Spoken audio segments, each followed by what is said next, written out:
Hola, mi nombre es Diana Carola Ramos Castañeda. Hola, mi nombre es Almarly Restrepo. Hola, mi nombre es Diana Niños. Hola, mi nombre es María Fernanda Díaz. La transducción comienza con una modificación en el potencial de reposo generada en un receptor sensorial por la energía de un estímulo determinado. El denominador común de la transducción sensorial es un cambio en la permeabilidad de membrana de la célula receptora, producido por la energía del estímulo sensorial, de manera que el efecto del estímulo modifica el potencial de membrana del receptor y en última instancia genera potenciales de acción en las neuronas aferentes que llevan información hacia el sistema nervioso central. Procesamiento subcortical. Las estructuras subcorticales están representadas por un conjunto de formaciones neuronales de características diversas ubicado a la profundidad del encéfalo, entre las cuales incluyen el diencéfalo, la glándula pituitaria, estructuras límbicas y los núcleos basales. Estas estructuras están involucradas en actividades complejas como la memoria, emociones, placer y producción de hormonas. Actúan como centros de información del sistema nervioso, ya que revelan y modulan información que va de camino a diferentes partes del cerebro. La estructura subcortical principal del procesamiento de la información sensorial es el tálamo. Toda la información sensorial, con excepción de los sistemas olfatorios, pasa por el tálamo antes de llegar a la corteza, concretamente por los núcleos de relevo de información sensorial. Núcleo geniculado lateral, visión.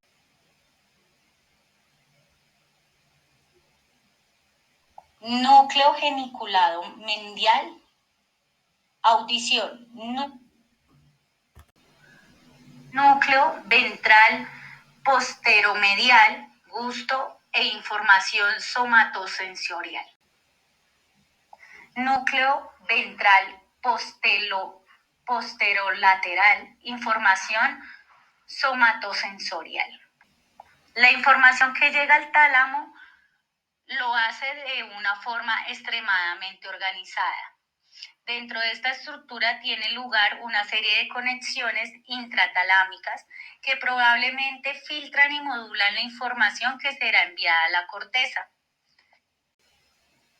A pesar de que el tálamo es la principal estructura del procesamiento subcortical de la información sensorial, la información es procesada en diferentes núcleos del tronco del encéfalo antes de alcanzar la corteza. Por ejemplo, en caso de la audición, la información procedente del nervio auditivo llega a diferentes núcleos del bulbo raquídeo y de ahí es enviada a través del lemnisco lateral al colículo inferior del mesencéfalo para alcanzar finalmente el núcleo geniculado medial del tálamo. Corteza cerebral y procesamiento. Y procesamiento. La corteza cerebral es la capa exterior del cerebro, formada por una delgada capa de las células nerviosas llamadas neuronas. Es una de las partes más importantes del cerebro y juega un papel fundamental en el control de la mayoría de las funciones cognitivas, incluyendo el pensamiento, la percepción, la memoria y el lenguaje. Está compuesta por una fina lámina de neuronas con sus interconexiones y forma una capa de pocos milímetros de espesor que cubre la superficie irregular de los hemisferios cerebrales. La corteza es la parte más desarrollada del cerebro humano y es responsable de pensar, percibir, producir y entender el lenguaje. La mayor parte del procesamiento de la información ocurre en la corteza cerebral. corteza sensorial primaria. El área sensorial primaria es una región de la corteza cerebral que se encuentra en el lóbulo parietal del cerebro. Esta área es responsable de procesar la información sensorial que llega al cerebro desde los receptores sensoriales en todo el cuerpo, incluyendo la piel, los músculos, las articulaciones y los órganos internos.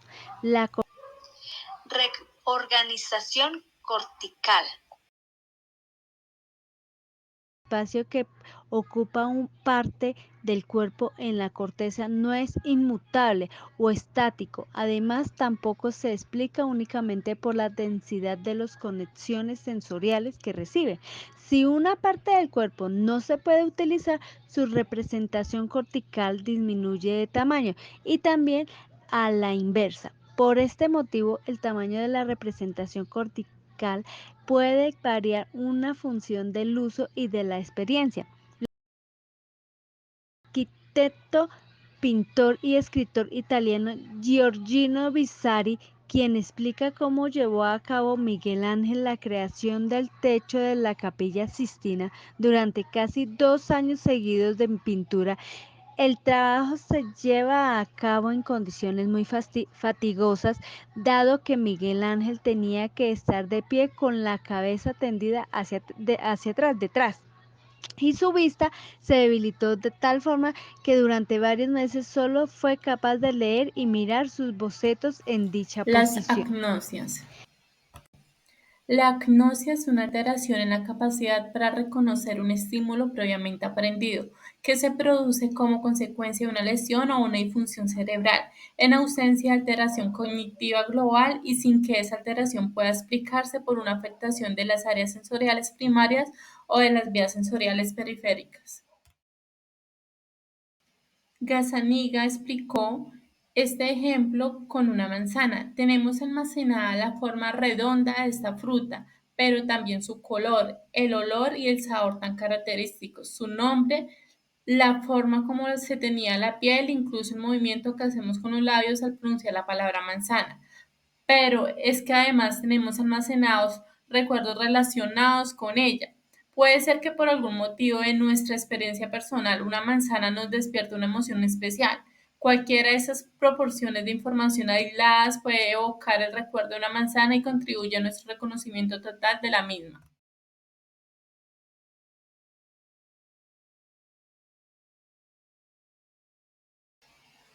Las agnosias visuales consisten en la dificultad para el reconocimiento visual de objetos u otras categorías relacionadas como personas, objetos o colores, estando suficientemente conservada la agudeza visual y la capacidad de rastreo, así como las funciones mentales superiores y el lenguaje visual. En las agnosias visuales encontramos varios tipos como lo son agnosia para los objetos, simultagnosia, prosopagnosia, agnosia para los colores y alexiagnosia. Las agnosias auditivas consisten en una alteración en el reconocimiento de los sonidos que se produce como consecuencia de una ausencia de una alteración en las vías auditivas primarias, es decir, con una capacidad intacta para la audición, audiometría normal. La agnosia auditiva debe diferenciarse de la sordera cortical, en la que el paciente pierde la audición como consecuencia de una lesión que afecta a las áreas auditivas primarias en el córtex temporal. En esta encontramos varios tipos como lo son la amusia, la agnosia de sonidos y la agnosia verbal. La agnosia somotosensorial se trata de trastornos producidos por la lesión de áreas somestésicas situadas en las zonas parietales posteriores, estando preservados los receptores sensoriales para el tacto, así como las áreas somésticas primarias en la corteza parietal. Encontramos varios tipos como lo son la asterognosia, la agnosia táctil, la barognopsia, la autopagnosia, agnosia digital y la agnosia espacial. En las agnosias olfatorias es una alteración en la capacidad para oler, pero también puede producir una alteración en la capacidad para reconocimiento de olores y sabores. La pérdida de capacidad olfatoria puede deberse a diversos factores: degeneración o lesión del nervio olfatorio, traumatismos cráneoencefálicos, tumores en la base del lóbulo frontal, degeneración de los órganos periféricos del sentido del olfato, entre muchas más.